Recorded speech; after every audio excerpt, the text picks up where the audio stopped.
Praise the Lord. റോമർക്കെഴുതിയ ലേഖനം 14 അധ്യായം 1 മുതൽ 23 വരെയുള്ള തിരുവചനങ്ങൾ. സംശയവിചാരങ്ങളെ വിധിക്കാതെ വിശ്വാസത്തിൽ ബലഹീനനായവനെ ചേർത്തുകൊള്ളുവീൻ. ഒരുവൻ എല്ലാം തിന്നാമെന്ന് വിശ്വസിക്കുന്നു, ബലഹീനനോ സസ്യാദികളെ തിന്നുന്നു. തിന്നുന്നവൻ തിന്നുന്നവനെ വിധിക്കരുത്. ദൈവം അവനെ കൈക്കൊണ്ടിരിക്കുന്നുവല്ലോ. മറ്റൊരുത്തൻ്റെ ദാസനെ വിധിപ്പാൻ നീയാർ? അവൻ നിൽക്കുന്നതോ വീഴുന്നതോ സ്വന്തം യജമാനനത്രേ. അവൻ നിൽക്കും തോറും അവനെ നിൽക്കുമാറാക്കുന്നവൻ കർത്താവിന് കഴിയുമല്ലോ. ഒരുവൻ ഒരു ദിവസത്തേക്കാൾ മറ്റൊരു ദിവസത്തെ മാനിക്കുന്നു, വേറൊരുവൻ സകല ദിവസങ്ങളെയും മാനിക്കുന്നു. ഓരോരുത്തൻ താൻ്റെ മനസ്സിൽ ഉറച്ചിരിക്കട്ടെ. ദിവസത്തെ ആദരിക്കുന്നവൻ കർത്താവിനായി ആദരിക്കുന്നു, തിന്നുന്നവൻ കർത്താവിനായി തിന്നുന്നു. അവൻ ദൈവത്തെ സ്തുതിക്കുന്നുവല്ലോ.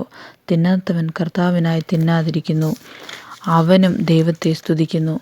നമ്മിൽ ആരും തനിക്കായി തന്നെ ജീവിക്കുന്നില്ല, ആരും തനിക്കായി തന്നെ മരിക്കുന്നതുമില്ല. ജീവിക്കുന്നുവെങ്കിൽ നാം കർത്താവിനായി ജീവിക്കുന്നു, മരിക്കുന്നുവെങ്കിൽ കർത്താവിനായി മരിക്കുന്നു.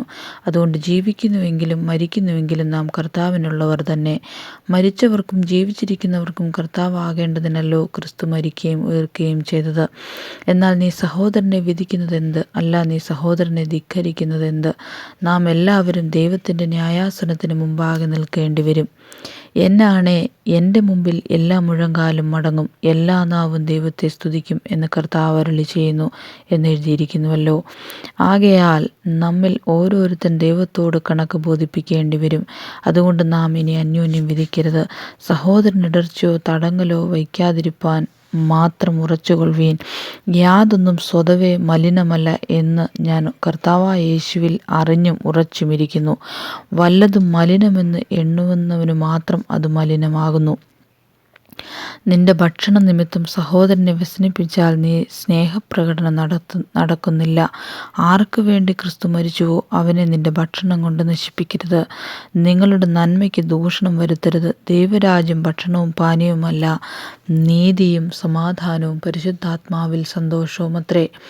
അതിൽ ക്രിസ്തുവിനെ സേവിക്കുന്നവൻ ദൈവത്തെ പ്രസാദിപ്പിക്കുന്നവനും മനുഷ്യർക്ക് കൊള്ളാവുന്നവനും തന്നെ. ആകയാൽ നാം സമാധാനത്തിനും അന്യോന്യം ആത്മീക വർധനയ്ക്കും ഉള്ളതിന് ശ്രമിച്ചുകൊള്ളുക. ഭക്ഷണ നിമിത്തം ദൈവനിർമ്മാണത്തെ അഴിക്കരുത്, എല്ലാം ശുദ്ധം തന്നെ.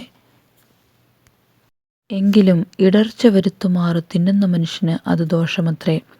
മാംസം തിന്നാതെയും വീഞ്ഞു കുടിക്കാതെയും സഹോദരൻ ഇടർച്ച വരുത്തുന്ന യാതൊന്നും ചെയ്യാതെയും ഇരിക്കുന്നത് നല്ലത്. നിനക്കുള്ള വിശ്വാസം ദൈവസന്നിധിയിൽ നിനക്ക് തന്നെ ഇരിക്കട്ടെ.